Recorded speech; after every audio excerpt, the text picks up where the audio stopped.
আসসালামু আলাইকুম, সবাই কেমন আছেন? আজকে আমি সকলের সামনে নিয়ে চলে আসলাম রাজশাহীর জনপ্রিয় আলুর ঘাঁটি। তো চলুন আজকে আমি একটা ডিম দিয়ে কিভাবে এই জনপ্রিয় আলুর ঘাঁটি রান্নাটি করলাম দেখে আসি। প্রথমে আমি আলু সিদ্ধ করে নিয়েছি। এখন একটি বাটিতে আলুগুলো আমি ভালোভাবে খোসা ছাড়িয়ে নিব। আলুগুলো খুব নরম, এখন নতুন আলু গায়ে চোষা থাকা না থাকা সমান আমি একটা একটা করে সব আলুর চোষা ছাড়িয়ে নিলাম। নেওয়ার পর আমি এখন আলুগুলোকে ভালোভাবে মথে নিব। আপনারা দেখতেই পাচ্ছেন আমি কিভাবে পরিষ্কার করে আলুটিকে মথে নিচ্ছি। এই পর্যায়ে মথে নেওয়া হয়ে গেলে আলু যেন বেশি গোটা না থাকে আলুর মধ্যে, তাহলে বেশি ভালো হয়। সামান্য পরিমাণে একটু গোটা রাখবেন। তারপর আমি এখানে হাফ কাপ পরিমাণ পানি অ্যাড করে দিলাম। পানি দেওয়ার পর লবণ দিয়ে দিব, হলুদ দিয়ে দিব আর মরিচ দিয়ে দিব। লাল মরিচটা একটু বেশি দিব, কারণ মরিচ একটু বেশি হলে খেতে ভালো লাগবে।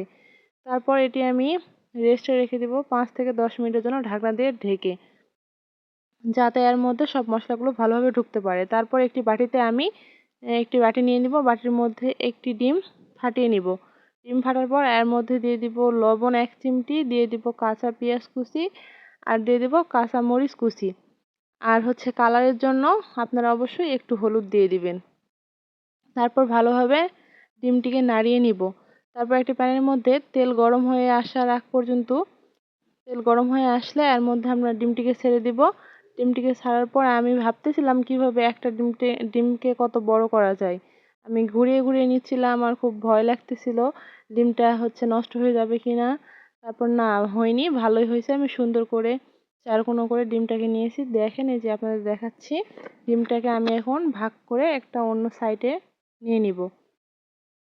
খুব সুন্দর হয়েছে ডিমটি। তারপর এই প্যানের মধ্যেই ডিমটা উঠানোর পর এই প্যানের মধ্যে নিয়ে নেব পেঁয়াজ নিয়ে আর কাঁচামরিচ নিয়ে আমি ভালোভাবে একটু নরম করে নেব। নরম হয়ে আসলে এর মধ্যে আমরা দিয়ে দিব তেল। তেলটা অবশ্যই আপনারা একটু বেশি করে দিবেন। তেল দিলে বেশি বেশি তেল দিলে একটু খেতে ভালোই লাগে। তারপর তেলটা গরম হয়ে আসার পর এর মধ্যে জিরা দিয়ে দিবেন আর তেজপাতা। আপনারা চাইলে আপনাদের বিভিন্ন ফলও দিতে পারেন, আমি এখানে দেইনি, এগুলো স্কিপ করছি।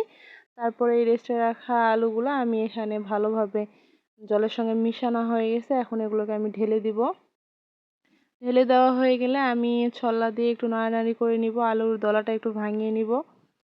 এই যে দেখতে পাচ্ছেন। তারপর বাটিটা ধুয়ে একটু সামান্য পরিমাণ পানি একটু দিয়ে দিব। পানি দেওয়া হলে একটু চারদিকে মিলিয়ে নিয়ে তারপর আবারও আমি ঢাকনা দিয়ে আলুটিকে ঢেকে দিব। আর এখন হাই ফ্লেমে একবারে 5 থেকে 6 মিনিটের জন্য ঢাকনা দিয়ে দিলাম। ঢাকনার পর এসে দেখতেছি পানি এখনও শুকায়নি, অনেক পানি আছে।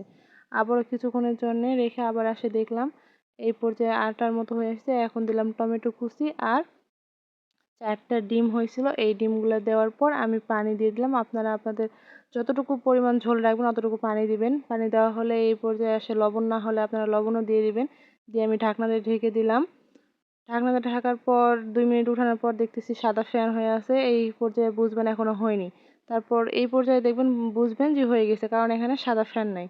তারপর একটি থালার মধ্যে ভাত নিয়ে নিয়েছি এবং একটি ডিম, একটু টমেটো, কাঁচামরিচ নিয়ে ডেকোরেশন করে নিলাম। এখন আপনাদের দেখাচ্ছি কেমন হয়েছে এই বিখ্যাত রাজশাহীর আলুর ঘাঁটি। আপনারা অবশ্যই ট্রাই করে দেখবেন কেমন হয়েছে। আমাকে অবশ্যই আপনারা কমেন্ট বক্সে জানাবেন। আল্লাহ হাফেজ, সবাই ভালো